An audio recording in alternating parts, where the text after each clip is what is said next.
gente, eu sou Ludmila Gonçalves, professora de Geografia, e nós vamos resolver algumas questões da SpaceX junto, que vai cair nessa prova. Climograma, que é muito importante a interpretação desse climograma, mapa com a localização da vegetação, do clima.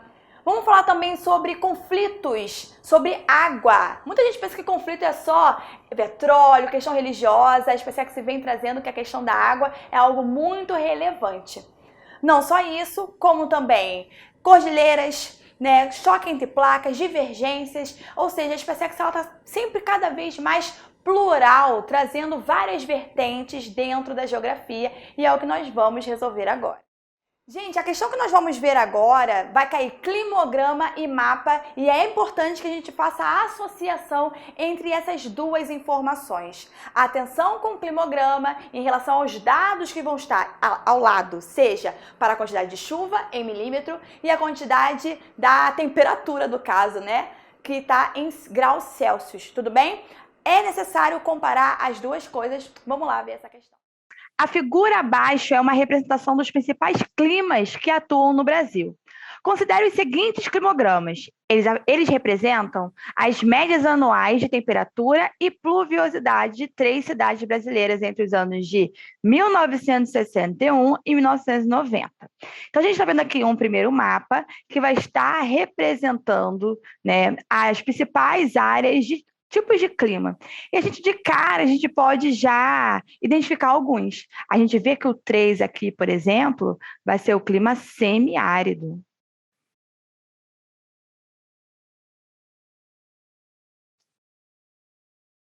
Correto? A gente vai ver aqui, por exemplo, que mais ao sul, a gente vai ter o clima subtropical.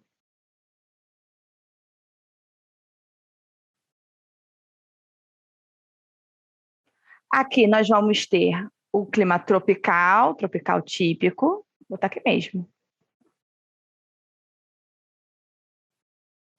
Aqui no número 2, nós vamos ter o clima equatorial.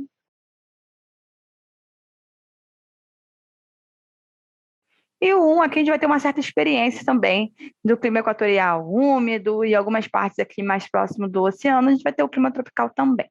Beleza? Então, eu interpretei um mapa e estou observando ele antes de ler as opções, tá? Agora vamos ver os climogramas. Eu estou vendo aqui que todos eles dizem respeito ao Brasil, né? Eu estou vendo que aqui há uma maior quantidade de chuva concentrada nos meses de fevereiro e março. Estou vendo aqui, ó, de fevereiro e março. É o que está chovendo mais, né? Enquanto que as outras estão menorzinhas. Gente, atenção com o climograma. Primeira coisa que vocês vão ter que reparar: quantidade de chuva em milímetros. Se é a quantidade anual, se tiver, atenção, se tiver acima de 250, quer dizer que o local é muito úmido. E olha só os dados que nós estamos vendo aqui. Passou de 200, ó, 200 e está mais. 300 e está mais. 400 e está mais ainda. Gente, esse lugar aqui, então, é muito úmido. Muito úmido. Porque a gente não pode só olhar pelo tamanho da barra em si, eu tenho que ver os dados também. Então, como eu vi que está passando de 400, gente, é muito úmido. E de cara eu sei qual é o clima que é extremamente úmido no Brasil, que é o clima equatorial, correto? Então, já sei que o climograma X. Equatorial. Mestre, como assim? Não se fala que o clima equatorial, não, as chuvas não são bem distribuídas, né, chuvas regulares, e aqui está a maior concentração nos meses de janeiro, fevereiro, março, abril?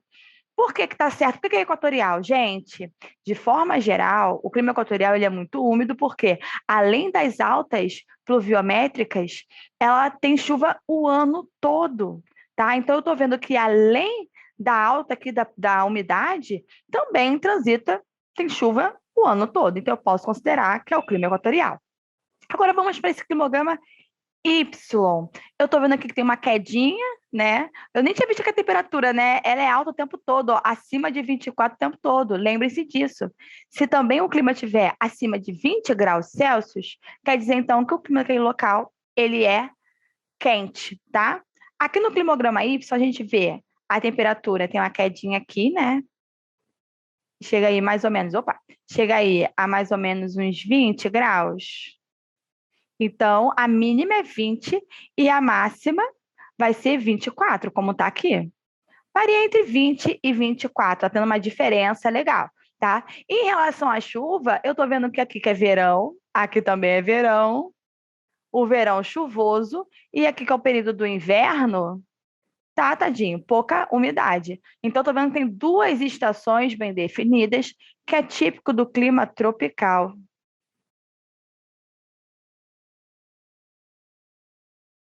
E agora esse aqui, por fim, olha o que eu tô vendo aqui, que tá tendo uma queda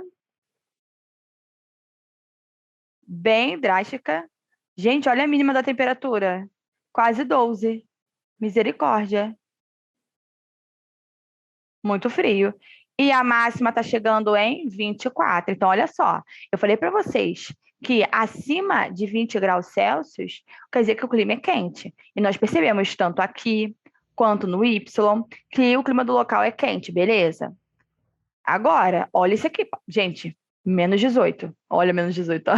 Menor de 18 graus, muito baixa. Então, eu estou vendo aqui que tem uma grande amplitude térmica, né? Vou botar aqui uma setinha, ó. Uma amplitude térmica alta. Amplitude térmica. Então, pela temperatura, só tem um lugar no Brasil que existe a maior amplitude térmica, que vai ser no clima subtropical.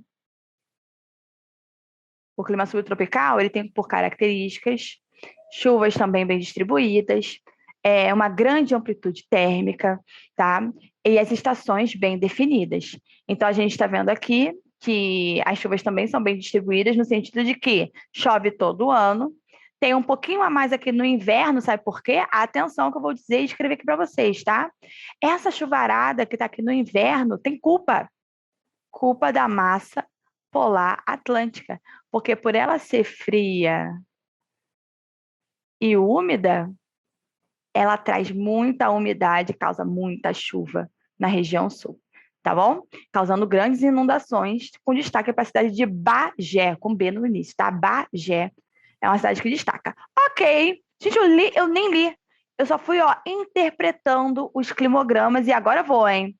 Considerando as características climáticas brasileiras, pode-se afirmar que, e aí a letra A, o climograma X é representado do clima 1, tá? Comparando, né?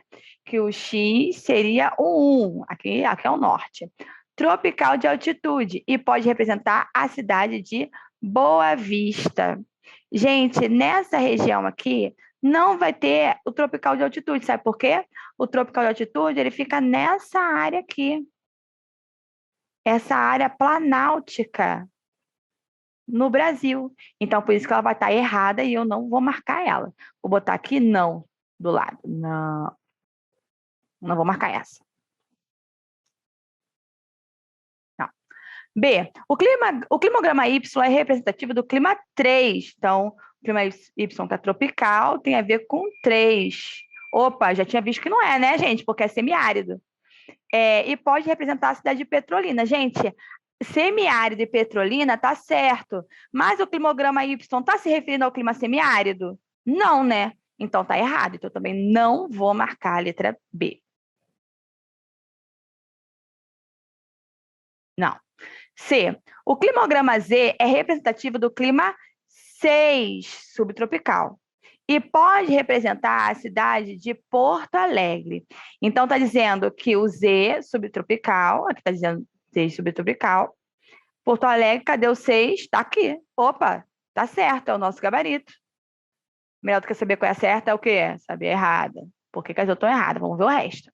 O climograma X é representativo do clima 4, tropical, e pode representar a cidade de Goiânia.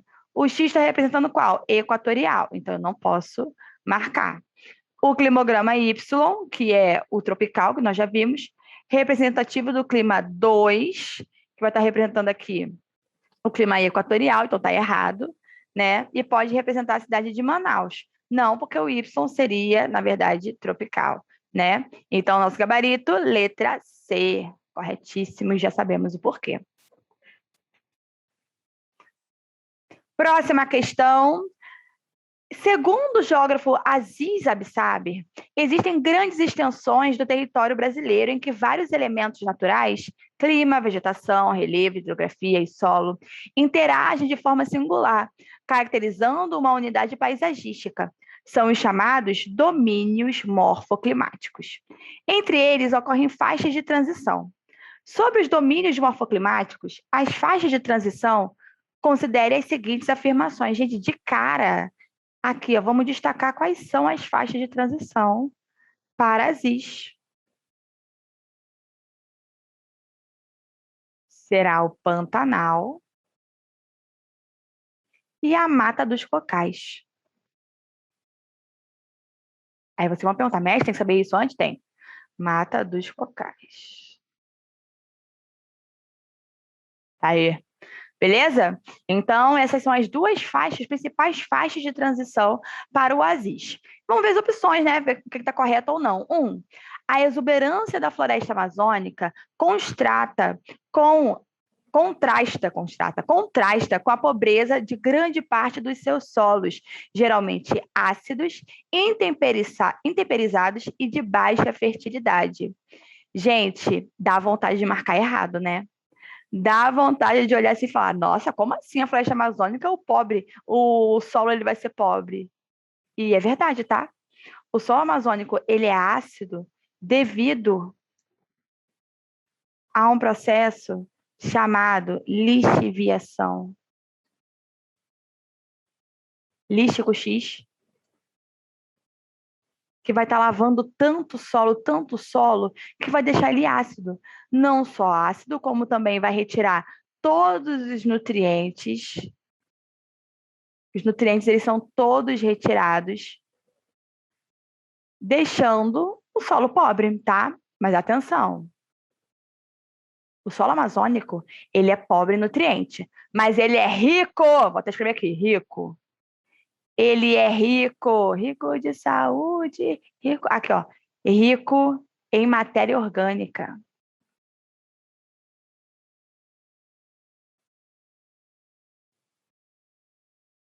Orgânica. E é rico em matéria orgânica por conta de uma camada muito importante, atenção a esse conteúdo chamado serrapilheira. Serrapilheira, gente, vai ser aquela camada de folhas que vai estar na parte mais superior do solo e vai ajudar, com a sua decomposição, a estar somando na camada de humus do solo, que é rico em matéria orgânica, tá bom? Então, a 1, ela está correta. Se a 1 está correta, já vou lá nas opções, né, gente? Então, posso marcar A, B, C. Opa, D não. É não. 2. Tipicamente associados à campanha gaúcha, os campos apresentam um relevo com suaves ondulações, cobertas principalmente por gramíneas. Neste domínio, há um preocupante processo de desertificação advindo de anomalias climáticas observadas nas últimas décadas. Gente, desertificação, se acontecer na região sul, será, na verdade, por conta da saturação do solo pela produção agrícola, não por conta de anomalias climáticas, tá bom? Não existe isso lá. Então, ela está falsa. Se a 2, ela está, não, ela é falsa, eu não vou marcar. Opção 3. O Cerrado, adaptado à alternância do clima tropical, ocupa mais de 3 milhões de quilômetros quadrados e apresenta solos pobres. É uma formação tipicamente latifoliada, não, que, dentre outras características, perde as folhas durante o período da seca. Gente, o conceito de vegetação que vai perder as folhas durante o período da seca vai ser a caducifólia. Caducifólia. E tem outros nomes, tá bom? Além de caducifólia, eu posso chamar de estacional.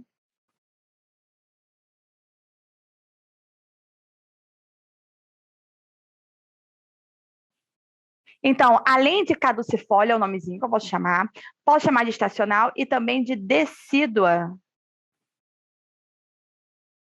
E atenção, hein? Porque essas três palavras elas podem aparecer na prova de vocês. Está se referindo à mesma coisa. O quê? Perde as folhas durante o período da seca, tá bom? Então tá errada. A 3 ela é falsa.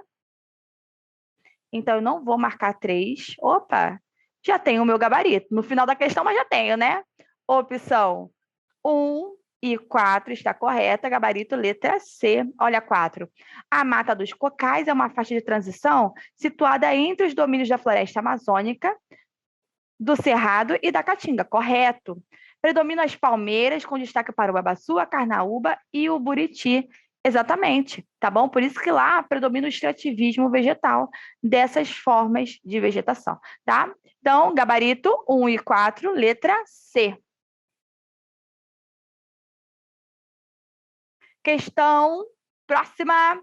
Recentemente, o governo brasileiro resolveu abolir o horário de verão, uma medida que tinha por finalidade economizar energia no período do ano em que a maior parte do território nacional recebe mais luminosidade natural ao longo do dia.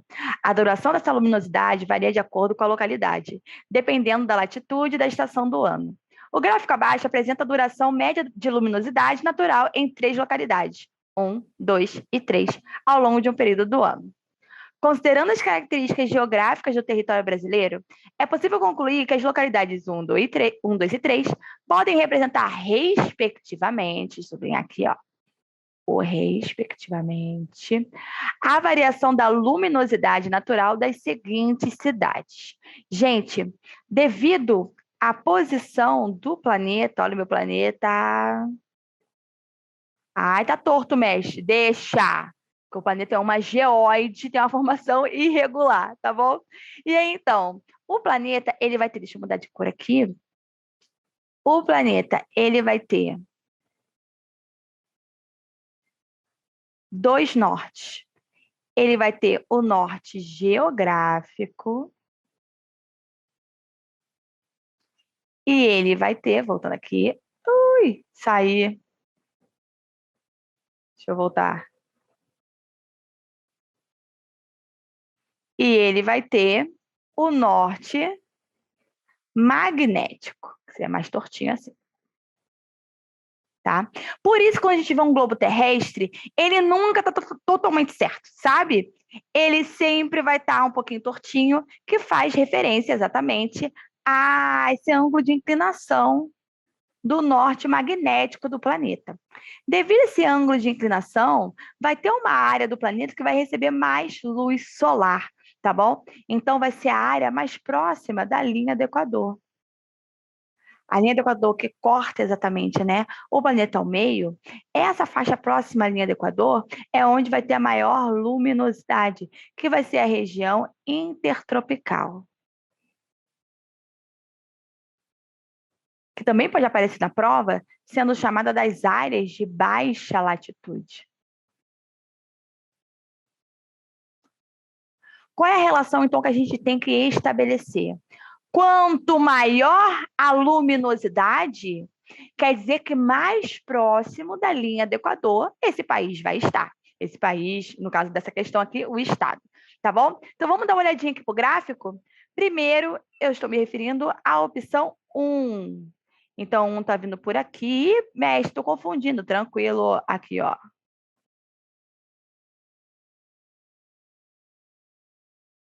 Então, é isso aqui. A 1 está se referindo a essa parte. Então, eu estou vendo que ele tem o maior pico ali de luminosidade, né? É o mais alto que tem. Então, 1 mais luminosidade. Mas por mais tempo, vamos ver, ó. Duração da luminosidade, dias e horas. Então, aqui, ó. Maior luminosidade. 2, eu vou ter aqui mais ou menos, né? E 3, eu vou ter a menor. Tá vendo aqui? A menor área de luminosidade. Enquanto que em novembro, dezembro e janeiro, a um vai ter mais tempo, ó. A luminosidade vai ficar até que terá duração de 15 horas. É muito tempo de duração, tá? Pergunto a vocês. Eu sei que a maior quantidade de luz solar chega na zona intertropical, correto? Sim. Agora, olha o que a questão está falando. Duração da luminosidade. Os países, os estados brasileiros que estão na zona intertropical, eles entram no horário de verão? Não, não entram no horário de verão. Só os países que estão em locais mais abaixo, né? Mais ao sul, nas áreas de média latitude. Logo, olha só que interessante. Aonde o tempo de luminosidade será maior, quer dizer que está mais ao sul. Dentre as opções aqui, gente, qual delas está mais ao sul? Será Porto Alegre, ó, o início, hein? Porto Alegre, Curitiba, o resto aqui, Cuiabá e Palmas, não, né? Vai estar um pouquinho mais ao norte. Então, eu vou ficar entre A e B, tá? Vamos ver os demais, né? O 2, eu vou ter um pouco menor de luminosidade e depois o 3 vou estar bem pouquinho, né? Então, esse muito pouco tempo de luminosidade em relação aos outros quer dizer que essa cidade aqui, que seria o nosso número 3, ele está o mais próximo da linha do Equador possível. E aí, levando em consideração a localização desses estados, qual que está mais perto da linha do Equador? Recife ou Salvador? Vai ser Recife. Então, por isso que o nosso gabarito vai ser a letra A, tá bom? Então, primeira coisa que a gente tem que saber, aonde que recebe maior quantidade de luz solar e por isso não tem o horário de verão. Agora, quem está mais afastado vai ter que botar o horário de verão, porque o dia vai durar mais, entre aspas, né? Então, a gente vai ter em primeiro lugar aí Porto Alegre e por eliminação a gente vê que Recife é o diferencial para eu marcar a letra A como gabarito. Beleza, gente? Mais uma questão aí. O mundo moderno é um voraz consumidor de energia. Atender a essa demanda, pressionada cada vez mais pelas economias emergentes, bem como observar as exigências de um mercado balizado pelo paradigma da eficiência, são desafios incontornáveis. Sobre as características e a participação das diversas fontes de energia, considere as seguintes afirmativas. O drástico aumento do preço do petróleo, causado pelas crises internacionais de 73, 79 e 80, teve um duplo efeito. Viabilizou sua extração em locais de difícil acesso, Sibéria, Alasca e plataformas continentais, e estimulou a pesquisa de fontes alternativas. Gente, aconteceu um babado aqui em 73, que foi a formação da OPEP. O que é a OPEP? Organização dos Países Exportadores de Petróleo, em decorrência de um conflito, tá? De uma guerra, que foi a Guerra de Yom Kippur, tá? A Guerra de Yom Kippur foi o ataque, tá? Yom Kippur, vou escrever tudo não. A Guerra de Yom Kippur foi o ataque que aconteceu, né, em terras israelenses, feito por palestinos, que depois os israelenses eles revidaram, né, por um conflito bem direto. Isso causou uma instabilidade muito grande na área e prejudicou muito os territórios palestinos, tendo em vista que eles não têm um armamento tão forte quanto de Israel, tá? Então, toda essa instabilidade motivou que a formação da Organização dos Países Exportadores de Petróleo, tendo em vista para pressionar os países ocidentais pela paz na região, tá? Então, qual foi o efeito? Realmente, voltar para fontes alternativas. Tanto que no Brasil, gente, em 1975, desenvolveu um projeto aqui, um programa, que foi o Pró-Álcool.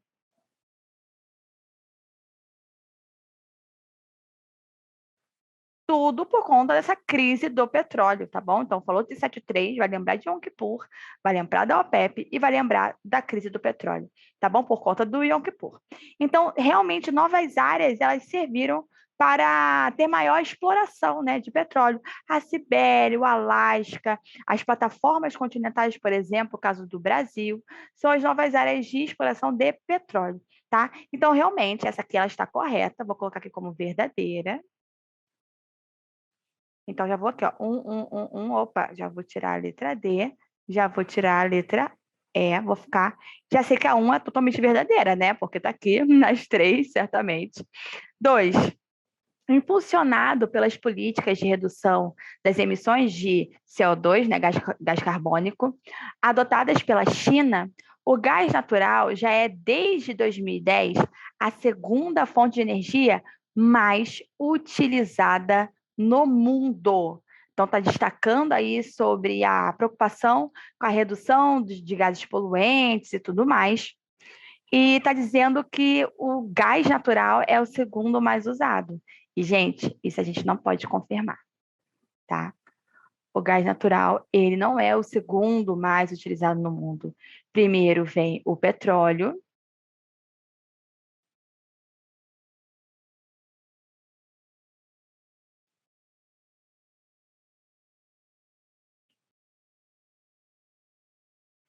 E, em segundo, no caso da China, ela não vai usar gás natural, tá?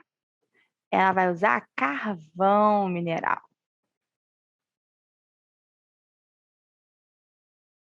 Então, vai estar errado aí, tá? Então, se a 2 ela está errada, isso aqui, falsa. Falsa. A 2 está errada, eu não vou marcar A e vou ficar entre B e C. 3. Fontes de energia como o etanol e o biodiesel despontam atualmente como excelentes alternativas, pois apresentam os seguintes benefícios: poluem menos que os combustíveis fósseis, geram vários empregos no campo e dinamizam a economia por conta do seu efeito multiplicador.